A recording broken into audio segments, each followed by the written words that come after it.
Hello, and welcome to Lesson 9, in which we learn about first declension masculine nouns. This will finish off the first declension for us. And we talk a little bit about substantives. So cast your mind back to eta stem feminine first declension nouns. And here's skene. It's our example, which happens to be accented on its ultima. So take a look, right? Skene, skenes, skene, skenane, skene. Vocative just like the nominative. Skenai, skenon, skenice, skenas, skenai. A couple reminders. All first declension nouns are accented with a circumflex on the ultima in the genitive plural. First declension feminines, the nominative and vocative singular look alike, the nominative and vocative plural look alike. And let's see, if we're accented on the ultima, first declension nouns and second declension nouns that are accented on the ultima get a circumflex on that ultima in the genitive and dative, singular and plural. So there's skene, our eta stem feminine first declension noun, happens to be accented on the ultima. So this is an eta stem masculine noun, which also happens to be accented on the ultima. And it works exactly like skene, except in a couple places. So the nominative ends in eta sigma, the genitive in oo, just like a second declension noun. And the vocative does not look just like the nominative. It ends in short alpha. Other than that, it's a lot like skene, like all first declension nouns. It's accented on the ultima with a circumflex in the genitive plural. Like all first and second declension nouns that are accented on the ultima, that accent changes to a circumflex in the genitive and dative, singular and plural. Okay. In fact, it looks just exactly like all first declension nouns, whether they're feminine or masculine, in the plural. All of them look alike in the plural. The differences only happen in the singular. Okay, so note that both skene, which has a nu before the endings, and mathetes, student, which has a tau before the endings, do not have a iota, rho, or epsilon before the endings. So now let's remind ourselves what happens if you do have a iota, rho, or epsilon before the case endings. So here's our old friend, hesukia, okay, which means leisure. And you can see it does have a iota before the declensional endings. So instead of an eta, it has the long alpha, okay? So let's take a look at the endings here. Hesukia, and this one happens to be accented on a short penult. Hesukia, hesukias, hesukiai, hesukian, hesukia, with the vocative, just like the nominative, in long alpha. And you can see here and here and here and here we have the long alpha instead of the eta that we had with skene. All right, and the plural looks exactly like all first declension plurals. So now let's look at a long alpha stem masculine. Right? Again, we have a iota here. And we have ne'anias, ne'aniu. Then we have ne'aniai, which is just exactly like hesukiai. Ne'anion, just like hesukion.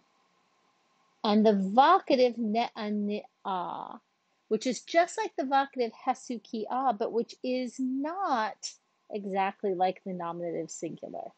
Okay, so this long alpha stem masculine differs from the long alpha stem feminine here in the nominative singular, here in the genitive singular. Its vocative singular looks just like the vocative singular of the feminine, but note that it's not just like the nominative.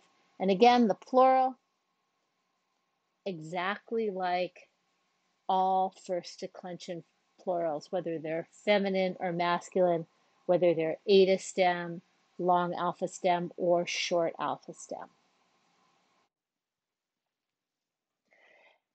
Now that we've learned all the different subcategories of nouns in the first declension and in the second declension, let's take a look at some examples of how nouns would appear in a vocabulary list so that we can see how much you can find out just from what's there in the vocab list.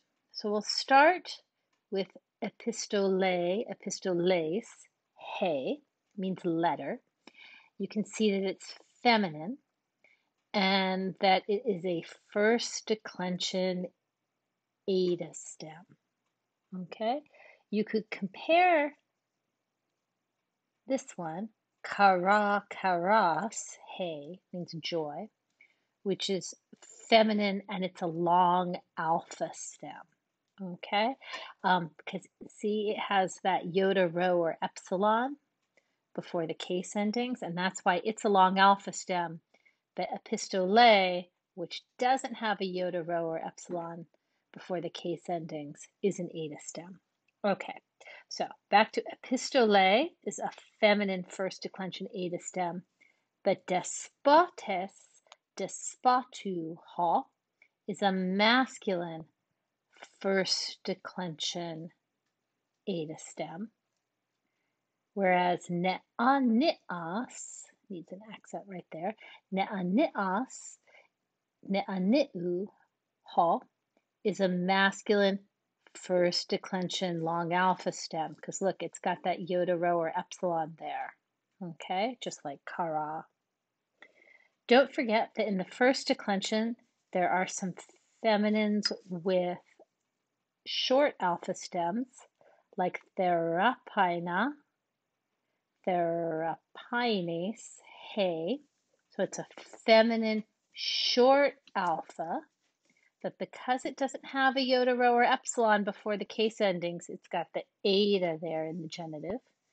Compare moira, moiras, he, which is a feminine short alpha first declension noun, but because it has iota, rho, or epsilon before the case endings, it's got the long alpha there in the genitive singular.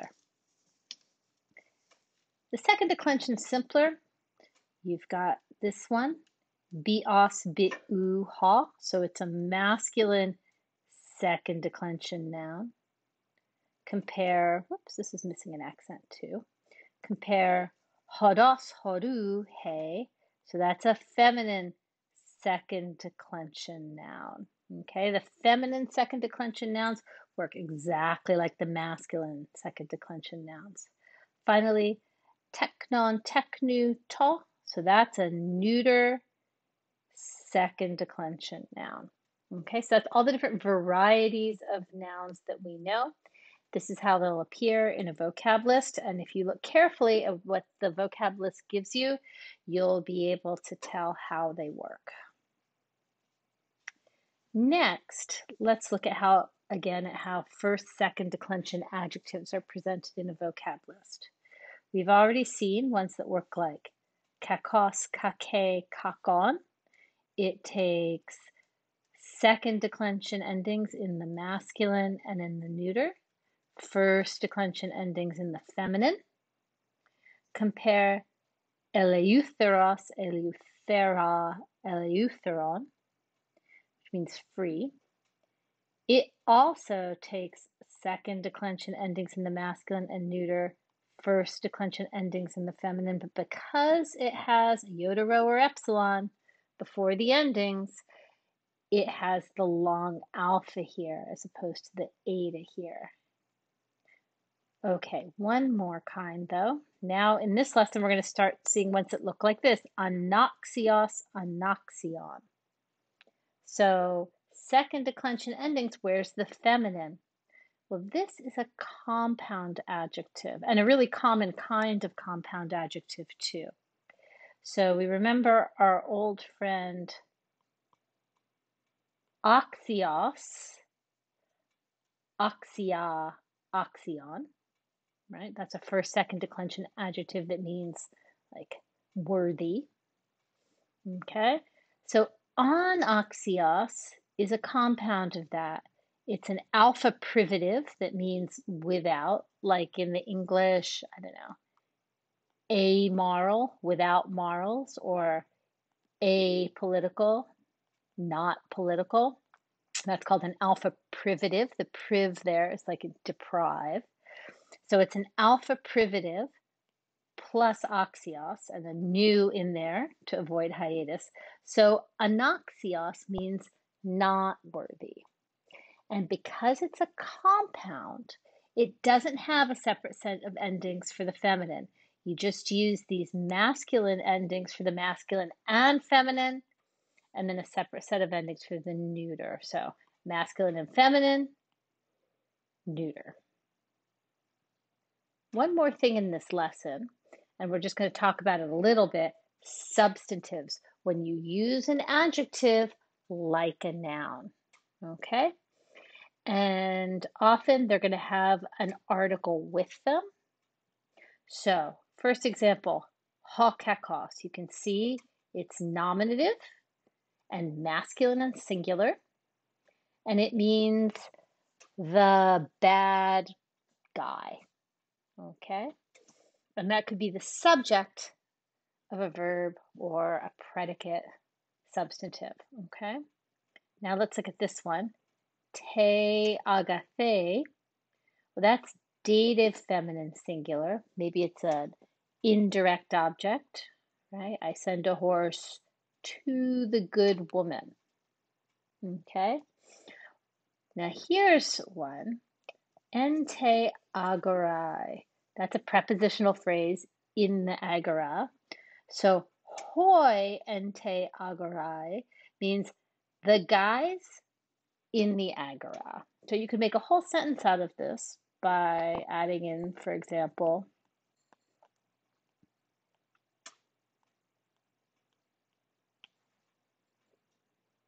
padeusen. Hoi ente agorai padeusen. The guys in the agora are teaching. So these are all called substantives. A substantive is when you use an adjective as a noun. And that's it.